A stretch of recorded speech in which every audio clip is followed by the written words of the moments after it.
They never taught you about the black girl who became a millionaire during Jim Crow.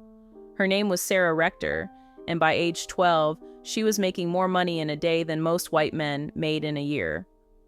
In a time when being black meant second class, she became one of the richest children in America. Sarah was born in 1902 near Taft, Oklahoma, a black town built by freed slaves after the Civil War.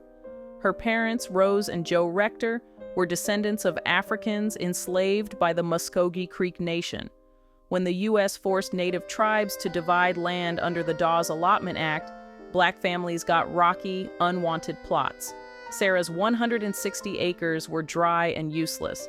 Her father nearly sold it just to pay taxes, but instead, he leased it to an oil company. In 1913, a driller struck a gusher, pumping out 2,500 barrels a day. Suddenly, this 10-year-old girl was earning over $300 daily, nearly $9,000 a day today. Within a year, she was a millionaire. But in America's racial order, a rich black child wasn't supposed to exist. White newspapers went into chaos. One headline literally asked, "What will they do about Sarah Rector, the Negro millionaire?"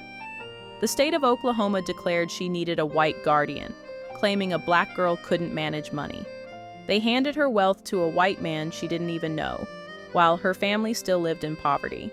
But the black community refused to stay silent. Booker T. Washington and the NAACP stepped in. Washington invited Sarah to study at Tuskegee Institute, ensuring her education matched her new power. Investigations exposed widespread corruption, white guardians stealing land and oil from black children across Oklahoma. Sarah's case became a national symbol of that injustice. With help from lawyers and activists, her family regained control. By adulthood, Sarah owned 2,000 acres, multiple homes, and stakes in oil companies and banks. She moved to Kansas City, where she built a 14-room mansion and became known as the richest colored girl in the world.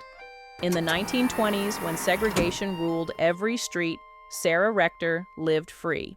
She later married, raised 3 sons, and used her wealth to educate others.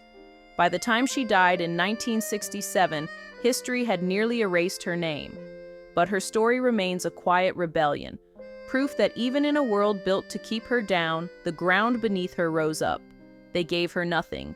She turned it into oil, and from that oil came power they never meant her to have.